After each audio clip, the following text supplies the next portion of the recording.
உறவுகளுக்கு வணக்கம். சென்னை அண்ணா பல்கலைக்கழகத்தில் ஒரு மாணவி சிதைக்கப்பட்ட விவகாரம் இந்த மண்ணில் பேரதிர்வை ஏற்படுத்தியது.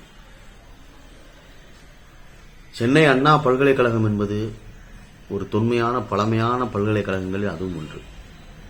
அந்த அண்ணா பல்கலைக்கழகத்தினுடைய நிலப்பரப்பு 248 ஏக்கராகவும் அதில் பொருத்தப்பட்டுள்ள சிசிடிவி கேமராக்கள் 400க்கும் மேற்பட்டவை என்றும் இரவு பகலாக 150 காவலர்கள் பணிபுரிந்து வருவதாகவும் இந்த தகவலுக்கு மத்தியில் இந்த பரபரப்பான சூழலில் அதே கல்லூரி வளாகத்தில் ஒரு மாணவி ஞானசேகரன் என்பவரால் சிதைக்கப்பட்டது என்பது தாய்மார்கள் மத்தியில் பேரதிர்வை ஏற்படுத்தியிருக்கிறது. அப்ப இது நிர்வாகத்தினுடைய கவனக்குறைவா இல்ல அரசின் கவனக்குறைவா என்று பார்க்கும் பொழுது இது அரசனுடைய கவனக்குறைவு மட்டுமல்ல, இது யதார்த்தமான நிகழ்வா இல்ல சதியா, இது தொடர்ந்து நடக்கும் அவல நிலையா என்பது இது ஆய்வுக்கு உட்படுத்த வேண்டும் என்பதுதான் ஒவ்வொரு தாய்மார்களுடைய குமுறலும் சமூக ஆர்வலர்களுடைய குமுறல்களுமாக இருக்குது. அப்ப அந்த மாணவி அந்த கல்லூரி வளாகத்திலே வீடியோக்கள் எடுக்கப்பட்டு அவளை தனிமைப்படுத்தப்பட்டு ஞானசேகரன் என்பவரால் சிதைக்கப்பட்டு அந்த இடத்தில் நீ 200 நபருக்கும் ஒத்துழைப்பு கொடுக்கணும் அப்படிங்கிற மாதிரி அந்த ஞானசேகரன் அரட்டிய அந்த ஞானசேகரன் சொன்ன வார்த்தைகள் அது காவல்துறையுடன் அந்த மாணவி சொல்லப்பட்டிருக்கு. அதே நேரத்தில் இயன்றெடுத்த தாய்மார்கள் பெற்றெடுத்த பிள்ளைகளுக்காக ஒவ்வொரு தாய்மார்களும் கஷ்டப்பட்டு அவலப்பட்டு கர்மாயப்பட்டு எப்படியாவது இந்த சமூகத்தில் தன்னுடைய பிள்ளைகள் வளர்ந்து வரணும், அவங்க வாழ்க்கையில முன்னேறணும், உயர்ந்த நிலைக்கு வரணும் என்று ஒவ்வொரு தாய்மார்களுடைய இயக்கமும் அதுதான். அந்த அடிப்படையில் தான் அந்த மாணவி சேர்க்கப்பட்டிருப்பாங்க. அப்ப இந்த மாணவிக்கு மட்டும் நடந்த அவல நிலையா இல்ல தொடர்ந்து இத மாதிரி மாணவிகள் சிதைக்கப்பட்டிருக்கிறாங்களா? அதற்கு பின்னாடி பின்புலமாக உள்ளவர்கள் யார்? அந்த அரசியல் பெரும்புள்ளிகள் யார் அப்படிங்கிறதே இந்த இடத்துல கேள்வியா இருக்கு. அதே நேரத்தில் ஒரு மாணவி தன் அந்தரங்க ரகசியங்களை சொல்லும் பொழுது அந்த முதல் தகவல் அறிக்கை எப்படி வெளியில வந்தது? அது ஒரு கேள்வியாக இருக்கு. அப்ப இந்த ஞானசேகரன் என்பவர் தான் குற்றவாளி, இவர் மட்டுமே குற்றவாளி அப்படின்னு எப்படி காவல்துறை அந்த முடிவு எடுத்திருக்க போச்சு? இந்த முடிவு எடுத்தது சரியா? அப்ப ஞானசேகரன் என்பவன் ஒரு கொள்ளக்காரன், ஒரு வழிப்பறி, 30க்கும் மேற்பட்ட வழிப்பறி வழக்கு,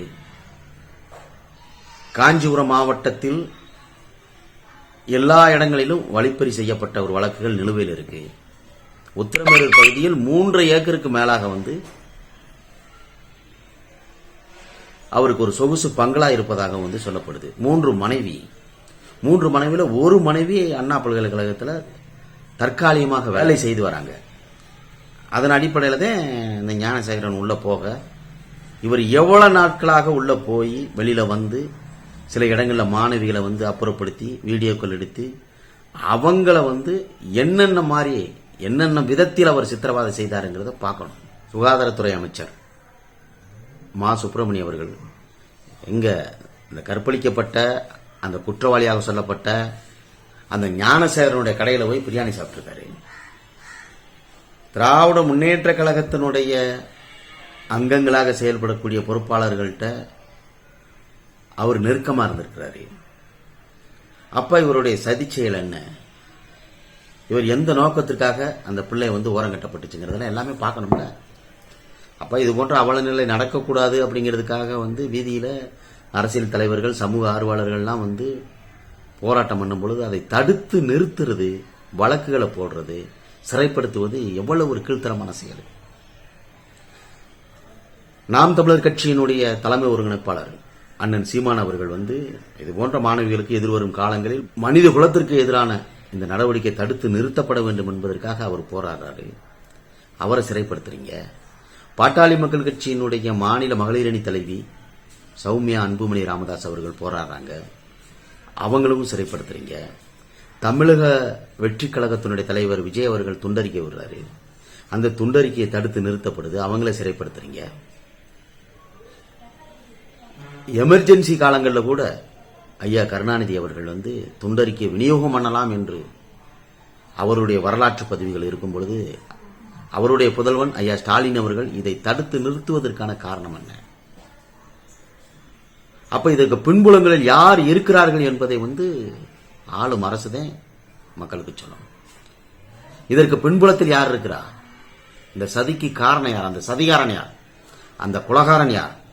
அந்த காமுகன் யார் என்பதுதான் மக்களுடைய கேள்வியா இருக்கு. அதனால் இந்த உண்மையான குற்றவாளி யார் என்பதை இந்த அரசு, இந்த மாணவி பலாத்கார வழக்கில் ஞானசேகரன் மட்டுமே குற்றவாளியா, அதற்கு பின்புலத்தில் உள்ள குற்றவாளிகள் யார் யார் என்பதை இது அரசனுடைய கடமை. இதை தவிர்த்து கடந்து சென்று இந்த வழக்கை முடிவுக்கு கொண்டு வரலாம் என்று நினைத்தால் பெரும் போராட்டங்களை தமிழக மக்கள் கையில் எடுத்து போராட வேண்டிய அவல நிலை உருவாகும்.